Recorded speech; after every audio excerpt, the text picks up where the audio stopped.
Welcome. You're tuned to the Urban Affairs program. It's time to get up for Urban Perspectives with your host, Pete Rhodes.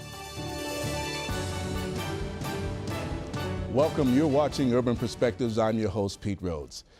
On this edition of Urban Perspectives, it's sponsored in part by You Care Choices, Minnesota Timberwolves, and BMAnetworks.com.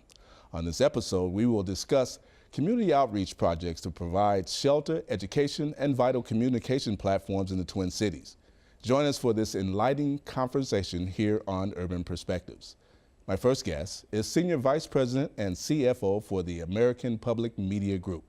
He is responsible for financial operations for APM, Minnesota Public Radio, and other companies in the group.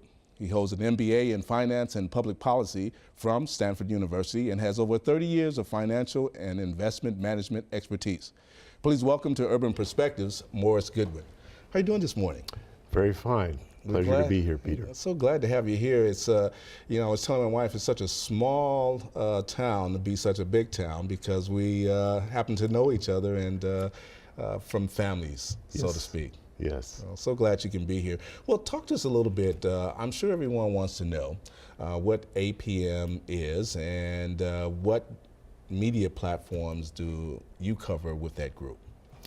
American Public Media Group is an organization which is mission-based, and our mission is to enrich the lives and enliven the spirits of our listening public.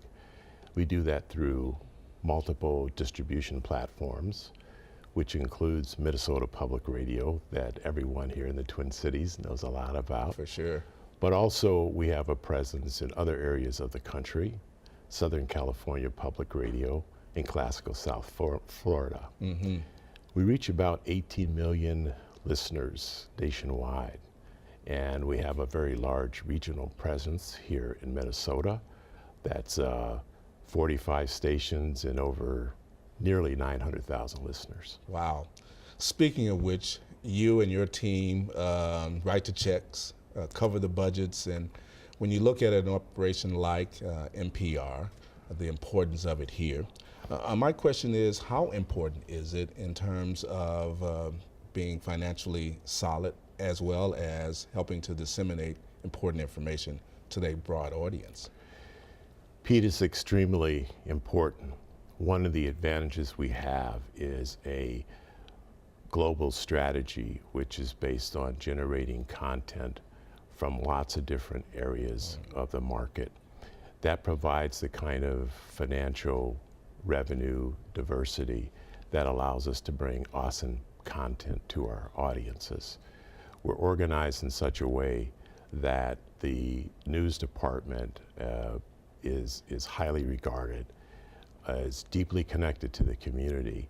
It generates a lot of information that we can use in programming and distribute that over multiple platforms. You know, with all of those bodies that you kind of oversee, how do you create a mechanism or stability for all of those from a financial standpoint for a group like American Public Media? That's the thing that I enjoy, and it's the thing that I am very good at doing. We have a very disciplined and complicated process for managing the financial and planning affairs of American Public Media Group. And what we do is each of our departments has a representative on staff who's responsible for the budgeting and financial planning and financial reporting.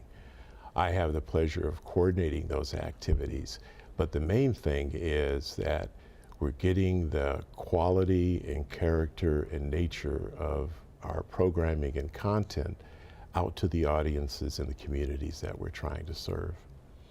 So then, with your team and as the chief financial officer, how do you determine the exact budgetary needs? Do you allow them to give that input and you make the final decisions? But how do you do it overall for the various media entities? Well, actually, the organization is governed by a 3-year strategic plan. And what we do is we look at the goals and objectives included in that plan, and every year each of the department heads will make a estimate of what it's going to take in terms of financial resources to execute against that plan. And it's my job to make sure that we have those resources available and that they are allocated according to the priorities created in the strategic plan that we update on a regular basis. There's a lot of work involved, I'm sure, on an ongoing basis. You know, tell me more with Michelle Martin, who was recently canceled by NPR. How important is the contribution support from the communities to the overall vitality of the group? And do they have any influence as well in terms of the programming aspect? Well, you know, Pete, we were very disappointed, as many listeners and affiliates across the country were, that National Public Radio made the decision to cancel that program. We're fortunate enough to have contacts and relationships across the system, and we're constantly on the look for new programs and services to offer our listening public.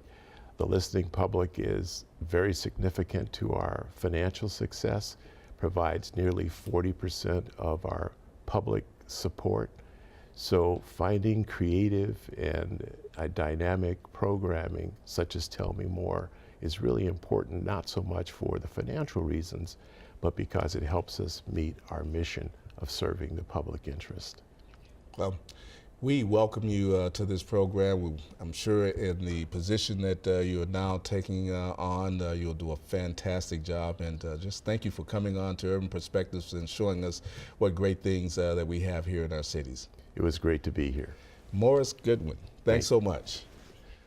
The mission of our next guest is to provide a solution to homelessness for families, helping to create a safe environment for care of adults and children in our community. I'll talk with the founder of Family Place next, here on Urban Perspectives.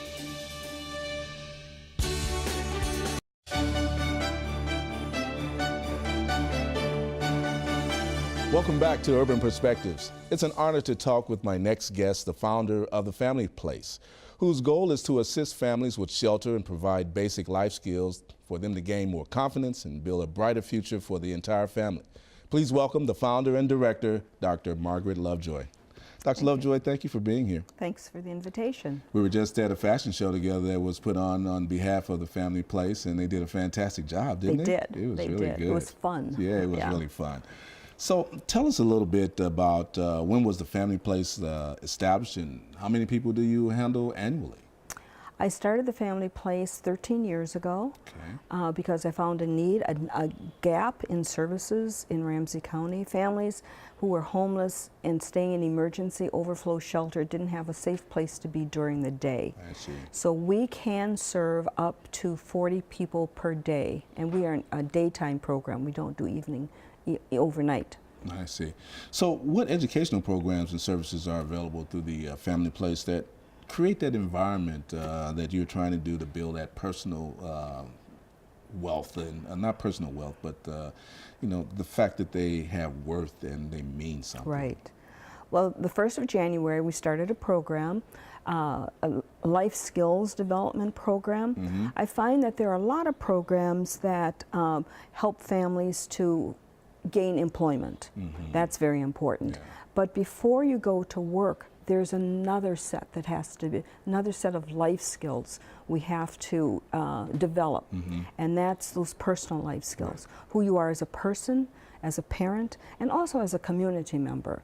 And so we have a 16-week curriculum that we've developed that will help the families with their finances, their parenting, their health, their relaxation, their food intake, all of those basic life skills that may not have been well developed for the families that stay with us. That is fantastic. Is that unique among the places that handle homelessness? I think it is. We're on the cusp of doing something really very new and really very much needed in communities where poverty and homelessness is prevalent.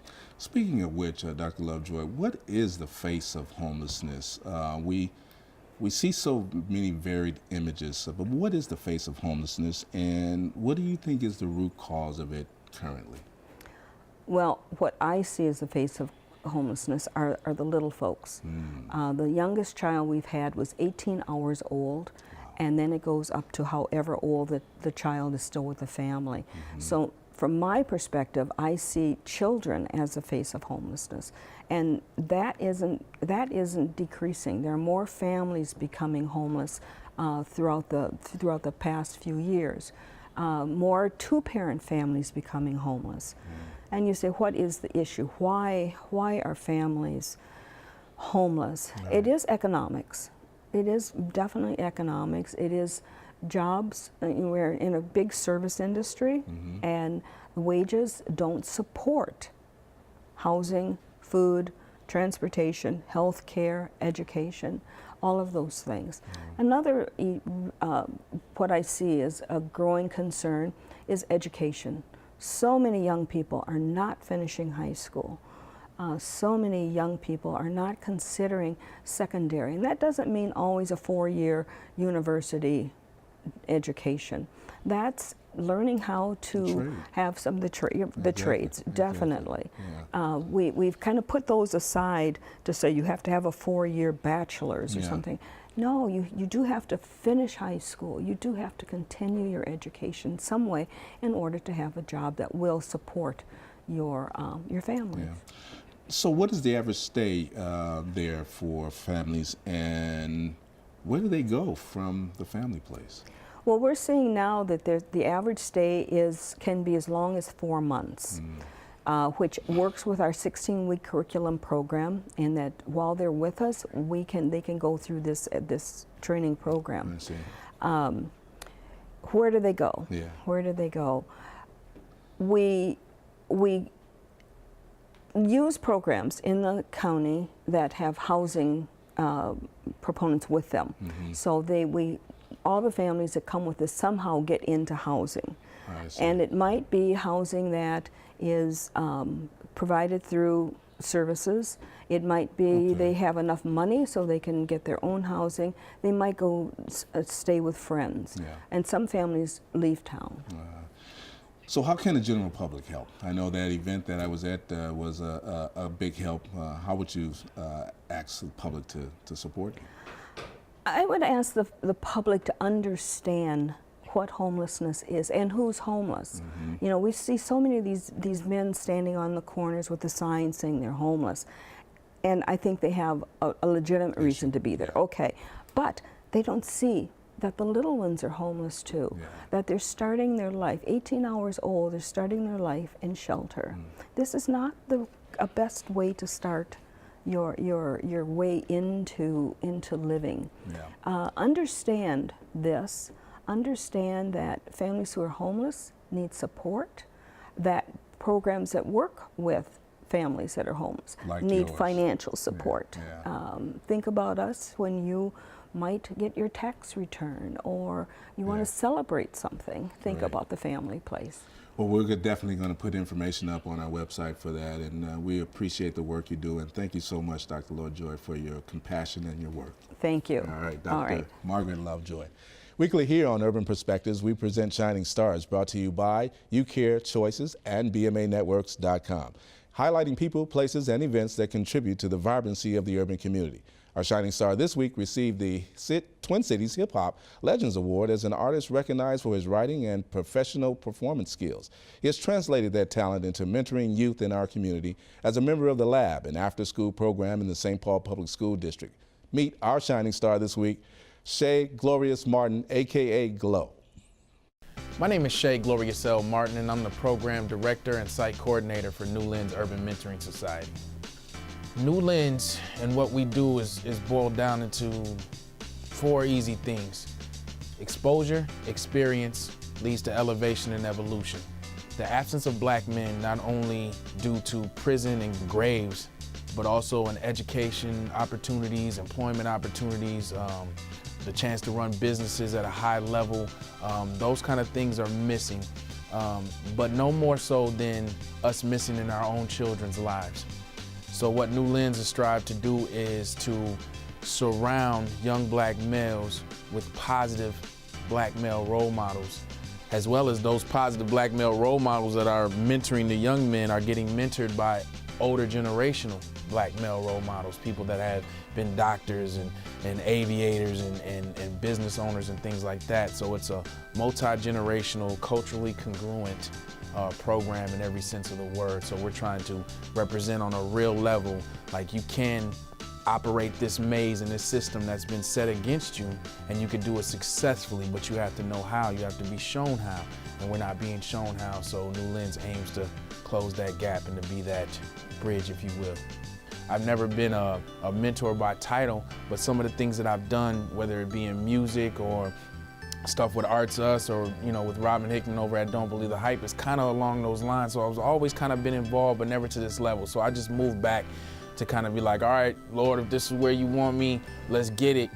And my journey, based on that premise, has led me to exactly everything that I could hope for, and it's only getting bigger. My name is Shay Martin, Program Director and Site Coordinator of New Lens Urban Mentoring Society, and you are watching Urban Perspectives. Thank you, Glo. My next guest, as founder of Community Celebration of Place, has made his life's work a celebration of American stories of heroes with youth and elders in towns across Minnesota. Meet him next on Urban Perspectives.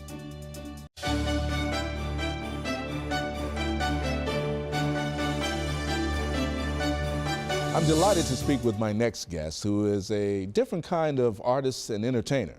He works among forgotten communities, sets himself apart from the other entertainers.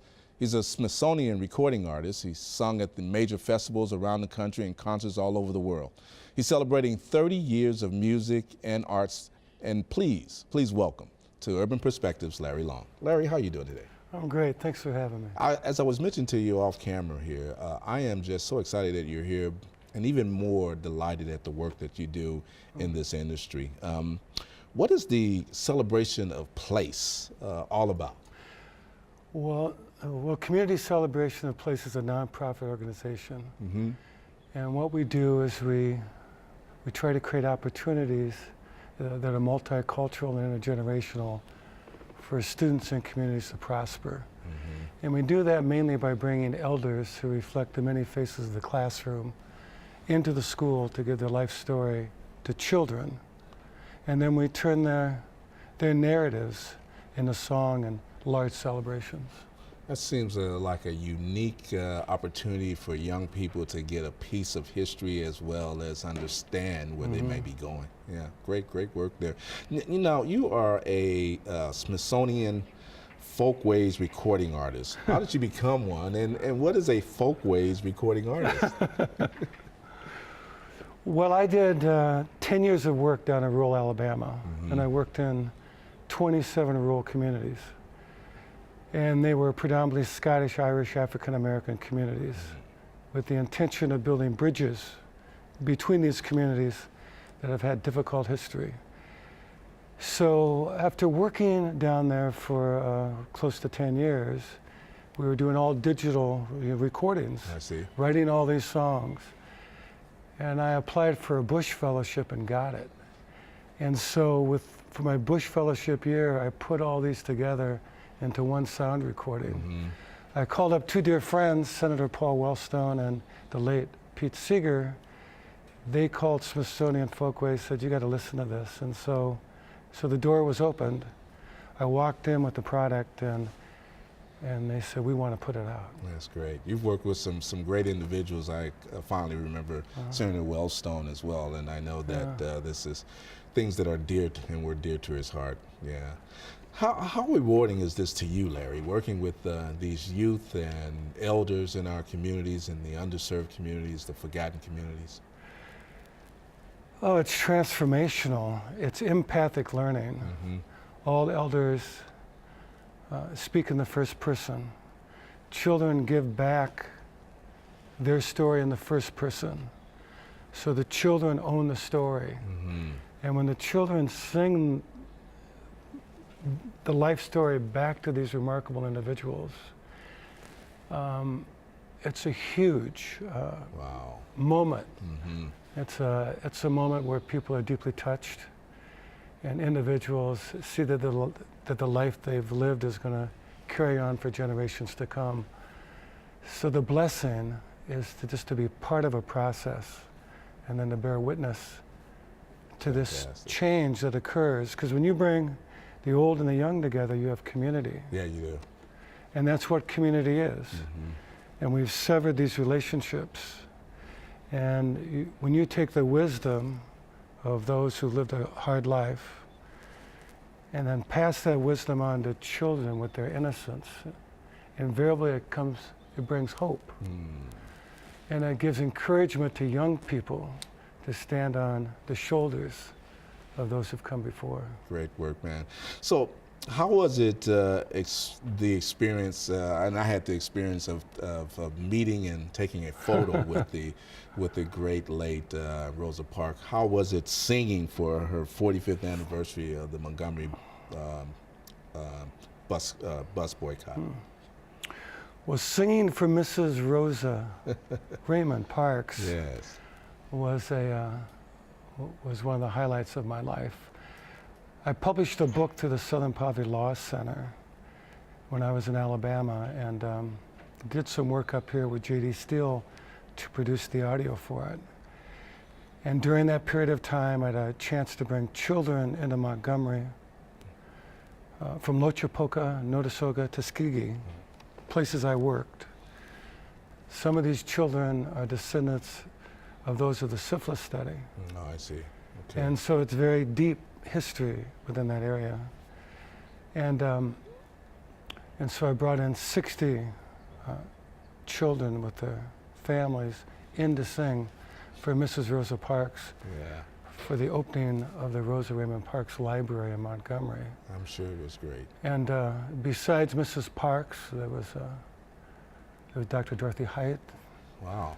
There was Coretta Scott King, Mrs. Abernathy. So all the matriarchs of the civil rights movement were there, so it was quite the blessing.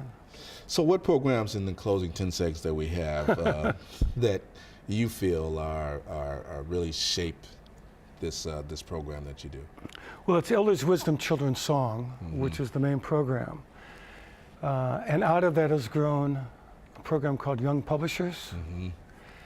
And this year we are honoring men of color in the Twin Cities. And I've written over 78 songs for men of color here in the Twin Cities, and our teachers are putting those into books with children. So I would say this series right now is the one I'm quite excited about. Well, we're going to push it for you. They can find more information about it on our website. Again, Larry Long, thank you so much for your work. Thanks for being here. Thank you for watching Urban Perspectives as well. I would like to thank my sponsors, YouCare Choices, Minnesota Timberwolves, and BMAnetworks.com, and my guests, Morris Goodwin, Dr. Margret Lovejoy, Larry Long, and our shining stars, Shay, Martin, a.k.a. Glow, and you, of course, the audience, for getting up with Urban Perspectives. Visit our website at urbanperspectives.tv for information on our guests, and like our Facebook page where you can find links to previous broadcasts. And remember, there are positive things happening in our cities. See them here on Urban Perspectives. Now enjoy the photos of the week featuring the Monitor's Holiday Gala. I'm Pete Rhodes. I'll see you next week.